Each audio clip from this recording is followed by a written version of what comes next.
Hi everyone, Stacy from Peony Lane Designs. I'm here today to show you how to use the Finish Max sprayer to spray these pieces back here. I've got a bookshelf, this window frame, and a couple other little frames to do, and the Junk Gypsy Buttermilk Biscuit. It's a fantastic neutral. It's comparable to like Annie Sloan's Old White. I am in my backyard.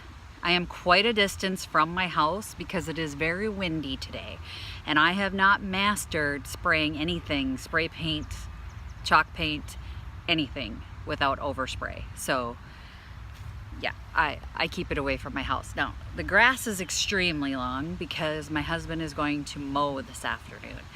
I like to paint before he mows because there will be paint on that grass, and he doesn't like to see that. So if I get paint on the tips of the grass, he'll mow it off. It doesn't hurt the grass. It's no VOC, no solvents. It's perfectly harmless to spray outside. I don't wear a respirator. It comes off my hands very easily. As you can see, I'm already painted up. It does not come off my clothes as easily. A little tip for that: if you get chalk paint on your clothes and it dries, get a little rubbing alcohol, scrub it off before you wash your clothes, and it should come off for you. And that's if you don't get it. If it dries and it cures, that's permanent. I have plenty of chalk paint on my pants to prove it. I can show you sometime, but it will not come off. It can paint wood, plastic. I have some plastic back here. I have a laminate, a plastic, and 2 wood pieces. So that frame and that bookshelf are both solid wood. The little thing that you see popping up right there, that is laminate. And then on the other side, so back here, you see a little gold peeking out back there. That is a plastic. It's for a mirror, gold plastic mirror. Not pretty, but it'll be cute when I'm done. So my neighbors have decided that now is the time that they need to roll with their 4-wheeler. So I'm not going to talk to you much while I'm spraying. The sprayer's kind of noisy anyway. I'm going to do this on time lapse so that you can kind of get through it. I will grab the sprayer right now. I'm going to get it plugged in. I've got a super long extension cord. Like I said, you don't have to have an air compressor like the Critter or any special equipment, just a extension cord to be as far away from your home or whatever you don't want to get paint on as possible. And hopefully it's not as windy where you are. I would love to get one of those Home Right shelter things. You could see them on Amazon. I could put a link to the Home Right sprayer and all the accessories below. If you have more money than me, go for it. Get yourself a tent because it's worth it. I know I'm gonna end up sanding bugs off every single piece because for some reason bugs love paint. Bugs, and if your cottonwoods are blossoming, that loves paint too. So try not to do it when anything is shedding. That's my biggest tip for you right now. I'm gonna grab the sprayer, get it hooked up to my cord, and then I'm gonna show you the adjustments and how the sprayer sprays, and then I'm gonna put you on time lapse so you can just see me paint. And I'm gonna try and keep you away from my paint because I don't want my camera to be full of chalk paint. I can get it off, but it's just not fun. I've painted my phone before along with everything else. So I'll be right back. Okay, so I have the sprayer hooked up this to the extension cord. Here's a handy little tip. Tie your sprayer to your extension cord. You can see I kind of got a little knot in there. All of you cord guys out there who are about to shout at me in the comments below, feel free. I know it's not good for the cord, but it's better than being in the middle of spraying your project and having the cord come undone and you get an abrupt stop, because you will get drips. You will have, it's happened. Tie it off. I'd rather replace an extension cord than go to the effort of respraying, sanding, and redoing a piece or wiping it down. So the Finish Max sprayer has 3 different spray patterns, and it's counterintuitive. I'm sorry, Finish Max, you've made a counterintuitive product as far as this is concerned. It took me a while to get my brain wrapped around it. to get a wide pattern, if you want to spray up and down, you go up and down with this piece. Now, I would think you'd go this way to get this way. No. So if you want the long way, so go up and down on a piece, you're going to want to put it straight up and down. So that's how I remember it. If I'm going up and down, the nozzle part should be up and down. If I'm going back and forth, horizontal, vertical, horizontal.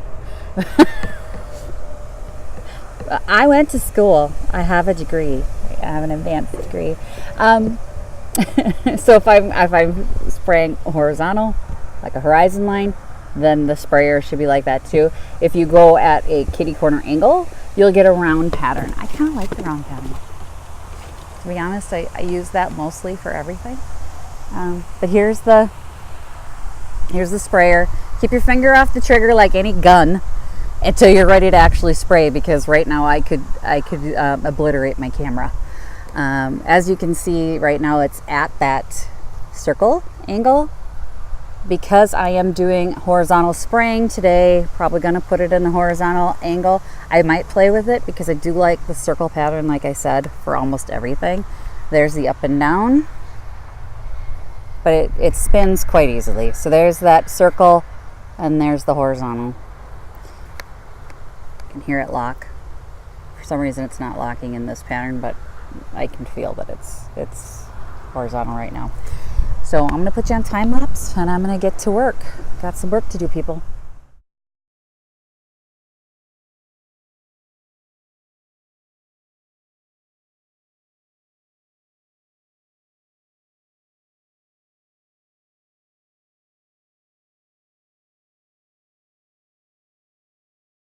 I'm going to show you a close-up of what's been happening. So you noticed I did stop and add a little more water, because what's happened is between when I showed you the video for setting up, so if you haven't seen that video yet, you're not going to want to skip that step. Go back and watch it. But between that and then setting up my sawhorses and getting everything prepped, I should have done that first. My paint started to get thick. So you can see here it's kind of been spitting on me. This is what'll happen. So I'm going to get it out of the light here so you can kind of see. Do you see that? See those little pieces? I'm going to have to sand those off. I'm going to have to get a little 220 on here to kind of fix the spitting. And then what I did was I stayed in place a little long here to show you what happens when it starts to drip. So I wouldn't ordinarily attempt to do that. I wouldn't. You want to keep moving. I did that pretty well, I think, on most other pieces, but here wanted to show you what happens when it drips. So you can see it kind of got thick and it's starting to droop a little bit, just like any other paint. So spray paint, anything like that, you're gonna want to keep it moving. You want a nice steady, so here's the action. Steady movement, back and forth. You want to keep it going, but here's the plastic. Real nice. It gets in all the little grooves just like spray paint. And I'm so happy I don't have to do that with a brush all winter long. I can't wait to get out here and start spraying, but the coverage is gorgeous. This was blue. It's now the first coat of white. You can see it's coated pretty well, except for the spots that I probably did miss just because I was trying to get through this quickly and show you. Yeah, that was laminate. This was solid wood. Sorry about the dark. But you can kind of see if I go on an angle, this side is extremely smooth. The coverage from the sprayer is very smooth.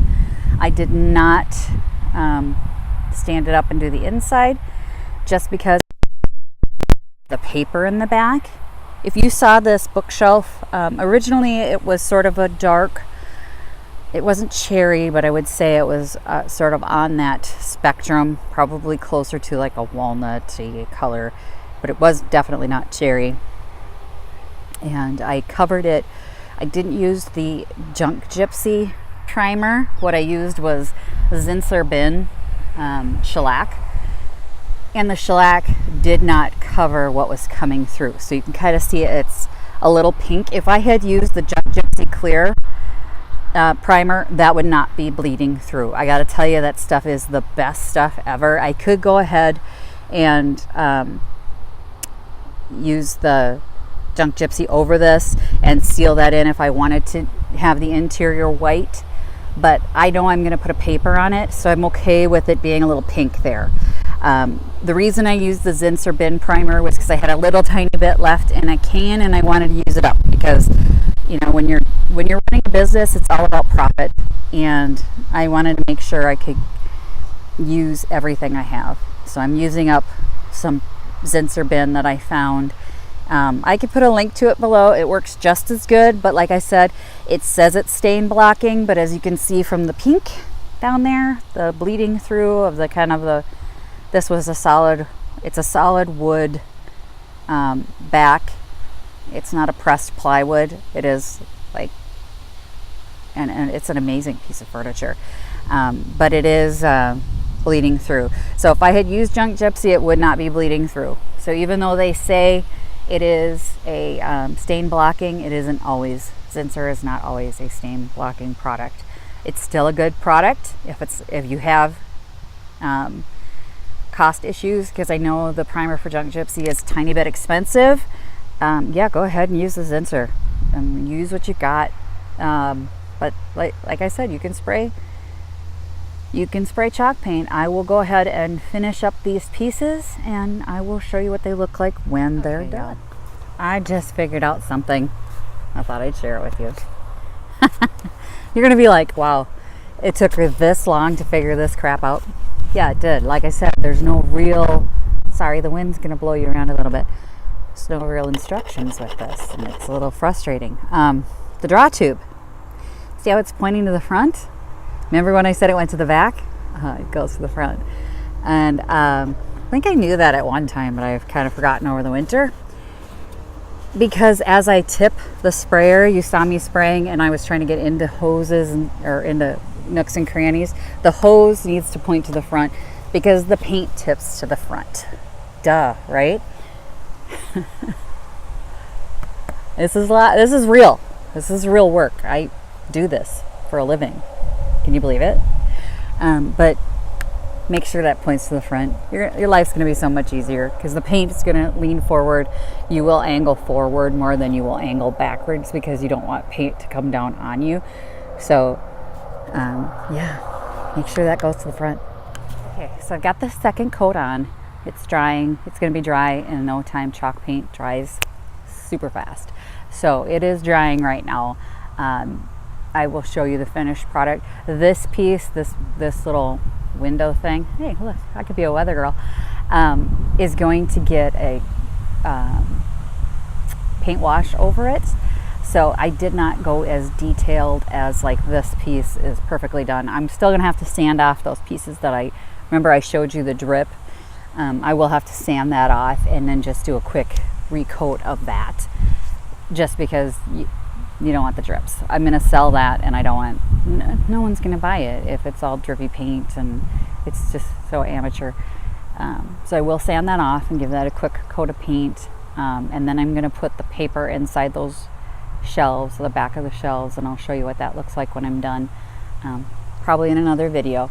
But that's the spray painting. That's how it goes with chalk paint inside the Home Right sprayer. You can spray chalk paint. It's super fast. It took me 10 minutes. Once everything was mixed properly, once everything was set up, it took me about 10 minutes to do 2 coats of paint. And if you are painting large pieces, you understand how fantastically fast that is. Even a roller. In the winter, I'm rolling pieces with chalk paint. Yes, you can roll chalk paint. Some people think you can't, that you have to use a special round brush. You don't. I'm not in the business of buying fancy brushes. I use my Purdy brush. So I'll put a link in the description below. You can buy it anywhere. You can get it on Amazon. You can get Purdy brushes at your hardware store. They are wonderful. They hold a butt ton of paint, and they will, I mean, I could take one dip of paint in that and I can coat a giant piece with one dip of paint. I love Purdy brushes. I don't sell special brushes. You don't need special brushes. You can roll it. You can use a regular brush. You can go to the dollar store and get a damn brush if you don't care if the bristles are coming off and it doesn't hold as much paint. I don't care, but you can spray it. So what I'll do next is I will do a second video. We're going to come back. Make sure you click the subscribe link below. If you're interested in any of the products I've mentioned, I'll have affiliate links in the description. But get signed up so that when the video comes out on how to clean your sprayer, you can see that as well. It's probably already out. I'm going to be posting like once a week. So make sure you click the subscribe link though. And don't forget, if you want to make any of the purchases from my Etsy store, including the Junk Gypsy paint and the Bungalow 47 paint, you can sign up on my website, peonylanedesigns.com, and if you sign up for the email list, you'll get a discount, and it is valid on any of my products in my Etsy store. So any of the vintage items, any of the Junk Gypsy paint that you want to try. Like I said, the Annie Sloan sample is half the size of the Junk Gypsy sample size, so you're going to get twice as much paint for the same amount of money. The quart sizes, I didn't list them on the Etsy site. You can request a special order. So if you really want to try a quart because you have a large piece that you want to paint, just put in a special custom request and request a quart of paint. I can send you the cost that it'll be. I'm sorry, the shipping is really expensive on that. But the paint itself is about $6 less retail than Annie Sloan. And if you sign up for the mailing list and you get that discount, it's going to help you out as well on the shipping. So go ahead and go over to peonylanedesigns.com. The link is in the description below. Get signed up. I'm sorry about the wind. I'm hoping that's not coming through on the mic. I know you're bobbling around right now, but get signed up if you want to buy that paint and get yourself a discount for it. I mean, we're all in the business of saving money, so I'm all about it. Go get your discount. I will not feel offended at all if you use the discount code. So get the discount and buy your paint and follow me along. If you go to my website, you'll see some other projects that I painted with Junk Gypsy paint and Bungalow 47, which is the other paint that I represent. So both fantastic quality paints made in the USA, no VOC, no solvents. It's an amazing product. So stay tuned for the cleaning of the home right.